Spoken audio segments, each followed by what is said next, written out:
Welcome to Faith and Freedom. For the next few minutes, we hope to inform, inspire, and encourage you as we discuss the legal victories and challenges to your fundamental freedoms and religious liberties. Faith and Freedom comes to you from Liberty Counsel, a civil liberties education and legal defense organization. Join us now as Matt Staver, the President and General Counsel of Liberty Counsel, explains the latest legal issues all across this country in the courtrooms of America. Liberty Counsel is winning the battle for your constitutional freedoms. The battle over the budget and unions is a microcosm in Wisconsin that reflects what's going to happen in many other states, including the battle over the budget in Washington, D.C. I'm Matt Staver, founder and chairman of Liberty Counsel and dean of Liberty University School of Law. Joining me is Matt Barber, vice president of Liberty Counsel Action and associate dean of the law school. Matt, Wisconsin's governor has done what the people elected him to do, and he is following the path of just common sense, and that is, if you don't have the money, you can't spend it. And one of the things that he has to do is to address the spending problem in Wisconsin. Part of that spending problem, of course, is the unions. And it is despicable that the unions in this particular case are getting false doctor's notes so that they don't have to go to work. They're not teaching the children, so the schools are in chaos simply because they want to maintain control. And all of it really boils around to the unions wanting to maintain control. Well, that's exactly right. The unions are used to getting what they want. They're used to being in control. The unions are a shill for the Democrat Party, and of course we're bipartisan. We're neither Republican nor Democrat, but the reality is that the unions strongly support the Democrat Party through collective bargaining. People's dues are forced to pay dues to the unions, whether or not, and oftentimes whether or not they're even a member of a union. Through collective bargaining, they have to pay dues. Those dues are going to fund projects and policies that these people may very well disagree with. So it's no small wonder that the left is throwing a hissy conniption fit right now over the prospect of defunding, or not defunding, but at least removing some of the power that the unions have over the general public. You know, the unions are trying to unionize Walmart. I just listened to one of the high-ranking officials within Walmart, who's over the North American division, and they're trying to unionize Walmart. If they did that, of course, the low cost that Walmart's able to provide would skyrocket. Unions have been the biggest cause of companies wanting to move their operations overseas because they have so much overhead, so much bureaucracy. People are getting paid way beyond what their value is in many cases.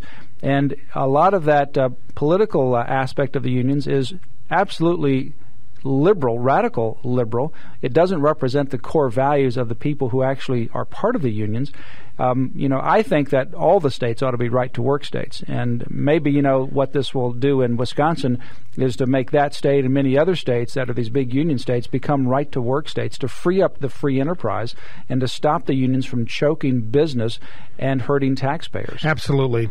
And there was a time labor unions, started at a time, and it was a good idea at the time. There were definitely people taking advantage of individuals' skills and labor, and the unions came into existence in order to try to provide some equity between employers and employees. But like any good idea like that, power corrupts, and absolute power corrupts absolutely. We have seen the unions become wholly corrupted. The SEIU, we see these thugs going out and intimidating and frightening people. The National Education Association, one of the most powerful unions in the world, has more members than any other union, and they pushing radical leftist policies, and teachers across the country really being forced to be part of the National Education Association. And look what has happened to education since the NEA got a stranglehold on our education system. Yeah, education certainly doesn't need more money to make it better, because if you look at the public school system that has been fed by the unions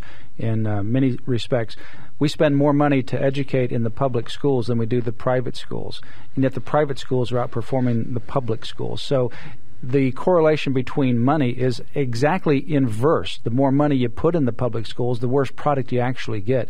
The more power you get to the National Education Association and some of the other unions, the worse the system becomes. They're not interested in really the parents and the children and education. They're interested in their own power. So what the governor in Wisconsin is doing is taking a very difficult stand, the correct one, going against some of the union headwind that actually, by the way, is not just unions from Wisconsin. Barack Obama's Organizing for America website tried to organize the SEIU unions from other states, so they're bussing in people from other states. That's right. So that's not just Wisconsin unions. The DNC is behind it. The DNC, Barack Obama's behind it. His Organizing for America website is behind it, which is part of the DNC now. And so what they're doing is they're trying to make that the litmus test, because if they lose Wisconsin, then it may have a ripple effect around the country. They're sending a shot over the bow, and this is, we've heard the term grassroots. Well, there's also a term astroturf, which means a fake grassroots uprising. This is a fake grassroots uprising. As you point out, they're busing in thousands and thousands of people from all over the country. From New York, the SEIU are busing in people to rabble-rouse and get in there and have these protests. Well, you have teachers having doctors give them fake notes saying they're sick, because it's against the law for teachers to strike and to step out on the job, walk out on the job in Wisconsin. So they're subverting that. And then you have 14 liberal Democrats, senators in the state who have crossed over state lines into Illinois. And one of them had the audacity to say that they were doing that in order to defend the democratic process. They're subverting the democratic process. They ought to come and face the heat. I mean, did they not understand that there was an election that happened last year? So, I mean, here the Democrats run. I mean, that just goes to show you that particular mentality. They ought to come back the next time they go through elections in Wisconsin and just clean house. But, on the moving from Wisconsin to the other states, this is the battle that's going to happen in New Jersey. Governor Chris Christie, who's taken a bold stand there, in New York, in California. All of these particular battles are going to go around the country. And then we're having the big battle on the budget in Washington, D.C. And President Barack Obama has not even seriously looked at budget cuts. He does not want to cut some of his pet organization projects. He does not want to defund Planned Parenthood or the National Public Radio or many of these other projects that he wants to, or that should be defunded. What he is instead saying is, well, we'll do a freeze, so we're not going to increase the budget. Well, that's certainly a bare minimum that they ought to do. But even the independent panel, the bipartisan panel that was put together to talk about the deficit, said that is nothing. That is not even a start to cut the budget. The Republicans have come forth with some proposals, and that is going to go front and center. We're going to come to a showdown in March, and the showdown will be whether or not the president or the Republicans blink. And if neither one of them blink, we may have a government shutdown. Well, we may have a government shutdown, and if we do, it falls squarely on the shoulders of Barack Obama, because it will be his veto in shutting down and vetoing a budget that comes across his desk from Congress that will have shut down the government. The White House will try to frame it as Republicans being responsible, but it is President Obama's veto pen that will ultimately be responsible for shutting down the government if that does indeed occur. Our producer just gave me a note and said if the Dems stay out of Wisconsin too long, is there going to be a residency problem, so they won't be eligible to actually vote whenever they do return. I'll tell you one thing that's happening if they continue to stay out. I know that there's already a movement. There are a handful of them that are in districts where they can actually be recalled, and there are people starting to gather petition signatures in order to recall these Democrats who have are AWOL, absent without leave, and are derelict in their duty. Yeah, I mean, just imagine if you were an employer and the people of Wisconsin are the employer, and your employee just decided they're not going to do anything because they disagree with the policies that are going on in work. So they just flee the state, and they don't tell you, they don't call, they don't give a reason why they're gone. What would you do as an employer? You'd fire the person and get somebody who wants to work.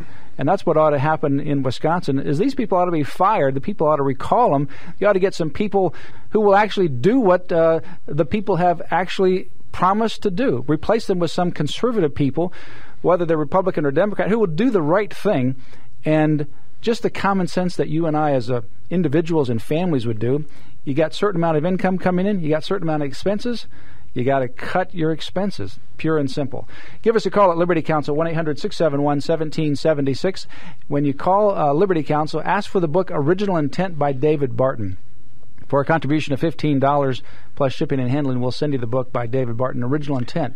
And it is time that, especially as we're talking about the values of America, that we find out and restore the original intent of our founders. Ask for original intent. Go to lc.org today.